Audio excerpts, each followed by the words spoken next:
إن الحمد لله نحمده ونستعينه ونستغفره ونعوذ بالله من شرور أنفسنا وسيئات أعمالنا من يهده الله فلا مضل له ومن يضلل فلا هادي له وأشهد أن لا إله إلا الله وحده لا شريك له وأشهد أن محمدا عبده ورسوله يا أيها الذين آمنوا اتقوا الله حق تقاته ولا تموتن إلا وأنتم مسلمون يا أيها الناس اتقوا ربكم الذي خلقكم من نفس واحدة وخلق منها زوجها وبث منهما رجالا كثيرا ونساء واتقوا الله الذي تساءلون به والأرحام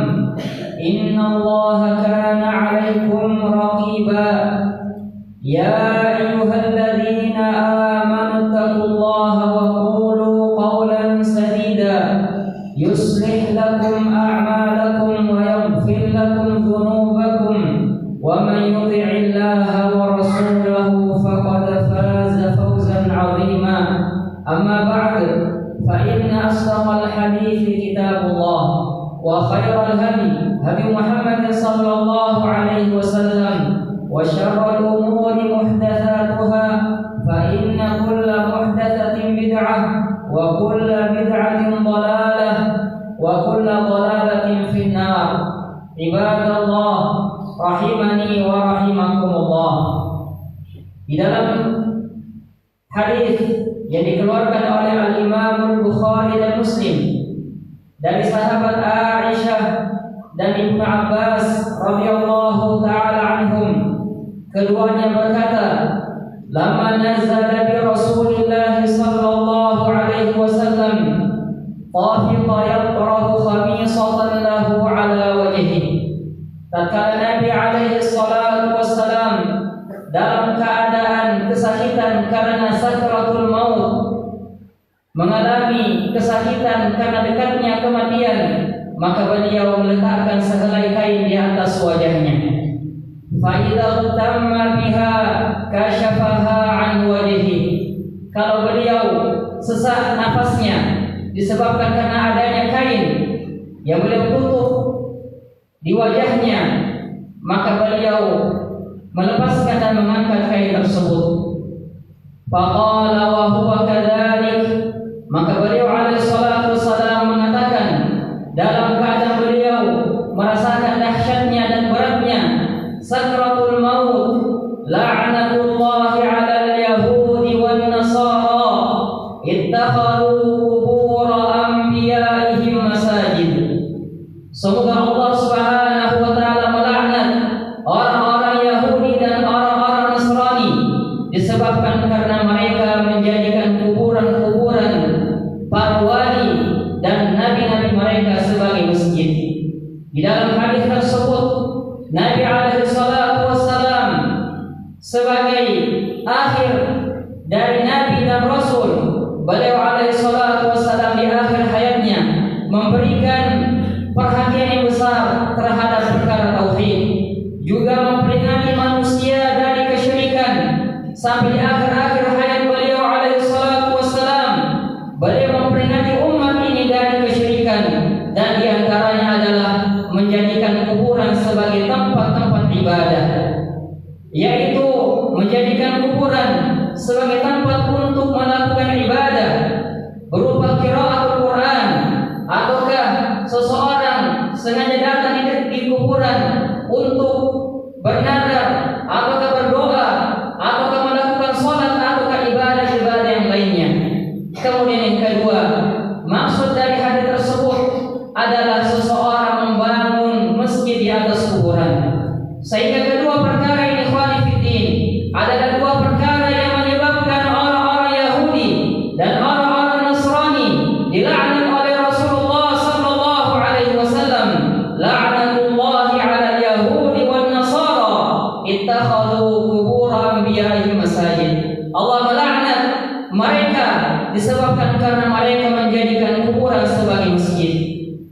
Begitu pula ikhwani fiddin, dalil yang lain yang menunjukkan tentang pentingnya tauhid dan peringatan dari syirik, yaitu apa yang datang di dalam Musnad Imam Ahmad tentang kisah Nabiullah Nuh alaihi salam. Kata Nabi kita Muhammad sallallahu alaihi wasallam, anna Nabiyullah Nuh alaihi salam lama hadaratul wafa, bahwasanya Nabiullah Nuh alaihi salam tatkala kematian telah datang kepadanya, dalam keadaan beliau sakratul maut, beliau mengatakan kepada putra-putranya, inni qasun alaikal wasiyah, sungguh aku ingin menyampaikan wasiat kepadamu, amurka bithnatain wa anhaka 'anithnatain. Wasiat Nuh alaihissalam kepada putranya adalah, beliau mengatakan, aku memerintahkanmu dua perkara serta memperingatmu dari dua perkara. Amurka bila ilaha illallah wa subhanallahi wa bihamdi. Kata Nuh alaihissalam kepada putranya, aku memerintahkanmu untuk mengucapkan la ilaha illallah, kalimat tauhid, persaksian bahwasanya tidak ada sesembahan yang hak kecuali hanya Allah Subhanahu wa taala. Kemudian kata Nuh alaihissalam, wa anhaka 'anithnatain, dan aku mencegahmu, melarangmu dari dua perkara. Anhaka 'anisyirk wa 'anil kibr, aku melarangmu dari kesyirikan, juga aku melarangmu dari kesombongan. Lihatlah kedua nabi ini, ikhwani fiddin.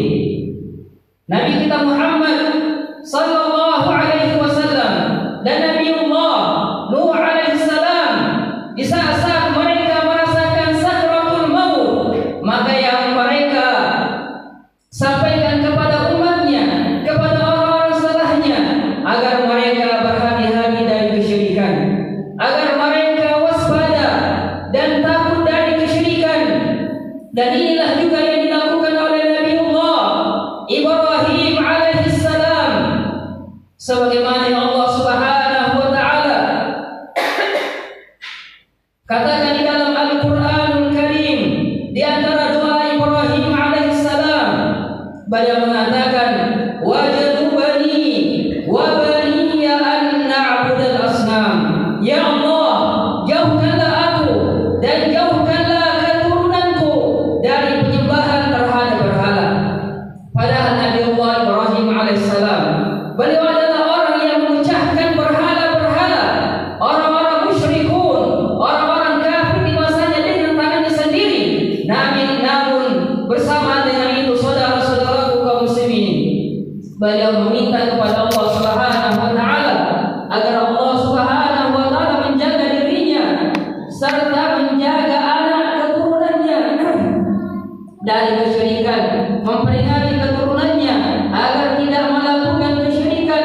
Dan inilah hendaknya yang menjadi patokan bagi orang tua, agar mereka memperhatikan agama anak-anaknya, agar anak-anaknya tersebut jauh dari kesyirikan, jauh dari perkara-perkara yang merusak agama mereka, dari perkara-perkara yang dapat membinasakan mereka di dunia dan di akhirat. Dan di antaranya adalah kesyirikan. Sungguh kesyirikan, saudara-saudaraku kaum muslimin, adalah amalan dan dosa yang sangat besar yang dapat membinasakan hamba di dunia dan di akhirat. Semoga Allah Subhanahu wa taala menjaga kita dari perkara-perkara yang dapat membinasakannya.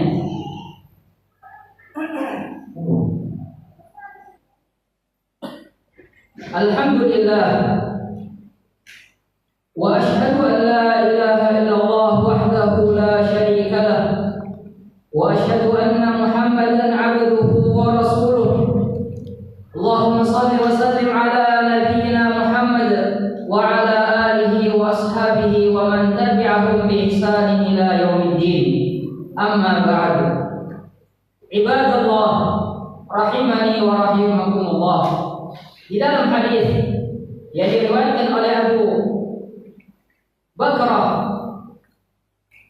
yang dikeluarkan oleh Bukhari dan Muslim, Nabi alaihi salatu wasalam menjelaskan tentang besarnya dosa kesyirikan.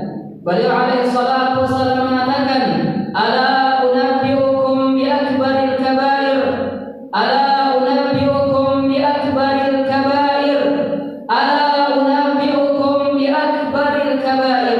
Nabi alaihi salatu wasallam mengulangi sebanyak 3 kali sebagai bentuk penegasan akan besarnya perkara ini.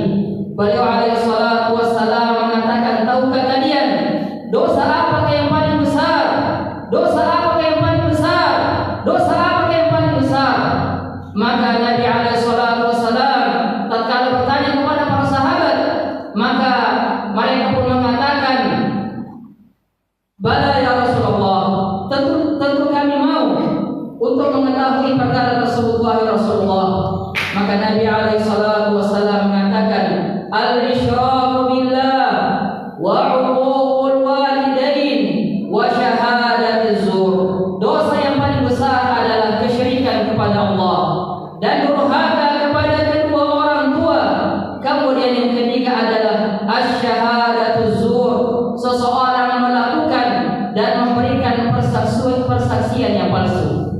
Sehingga syirik, ikhwani fiddin, dia adalah dosa yang paling besar yang bisa membinasakan pelakunya di dunia dan di akhirat. Dalam hadis Abu Hurairah radhiyallahu taala anhu, kata Nabi sallallahu alaihi wasallam, "Ijtanibus sab'al mubiqat." Menjauhlah kalian dari 7 perkara, 7 dosa yang dapat membinasakan pelakunya di dunia sebelum di akhirat. Yang paling pertama, kata Nabi alaihi salatu wasallam, adalah asyirku billah, yaitu melakukan kesyirikan. Begitu pula Allah Subhanahu wa taala di dalam Al-Qur'an Karim menjelaskan tentang besarnya dan bahayanya dosa syirik, bahwasanya satu-satunya dosa yang tidak diampuni oleh Allah Subhanahu wa taala kalau seseorang meninggal dalam keadaan dia tidak pernah bertaubat dari dosa tersebut adalah dosa syirik. Kata Allah Subhanahu wa taala di dalam Al-Qur'anul Karim, "Innallaha la yaghfiru an yushraka bih wa yaghfiru ma duna dzalika liman yasha." Sungguh Allah Subhanahu wa taala tidak mengampuni dosa kesyirikan, yaitu kalau seseorang meninggal di atas dosa syirik dan dia tidak pernah bertobat kepada Allah Subhanahu wa taala. Adapun orang-orang yang telah bertobat dari dosa tersebut sebelum meninggalnya, maka Allah Subhanahu wa taala menerima taubat hamba-hambanya. Lalu dilanjutkan ayat kata Allah Subhanahu wa taala, "Wa yaghfiru ma duna dzalik." Dan Allah Subhanahu wa taala mengampuni dosa-dosa yang lain, dosa-dosa di bawah dosa kesyirikan, liman yasha, kalau Allah Subhanahu wa taala menginginkannya. Sehingga dosa pencurian, perjudian, pembunuhan, perzinahan, dan dosa-dosa yang lainnya, saudara-saudara kaum muslimin, adalah dosa yang bisa diampuni oleh Allah Subhanahu wa taala walaupun pelakunya tidak bertobat dari dosa tersebut kalau Allah Subhanahu wa taala menginginkannya.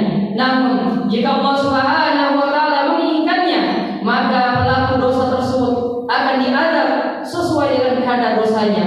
Adapun kesyirikan kepada Allah Subhanahu wa taala, kalau seseorang meninggal di atas dosa syirik dalam keadaan dia tidak bertaubat kepada Allah Subhanahu wa taala, maka ma'aluhu ilan nar abadan abidin, maka tempat kembalinya adalah neraka kekal selama-lamanya. Dia akan menjadi penghuni neraka selama-lamanya. Wal iyadu billah. Oleh karena itu saudara-saudara kaum muslimin rahimani wa rahimakumullah, di zaman alaina menjadi suatu kewajiban bagi kita semua untuk senantiasa mempelajari tauhid dan berhati-hati dari syirik, serta berdoa kepada Allah Subhanahu wa taala agar Allah Subhanahu wa taala menjauhkan kita dari jalan-jalan yang dapat mengantarkan kepada kemurkaannya.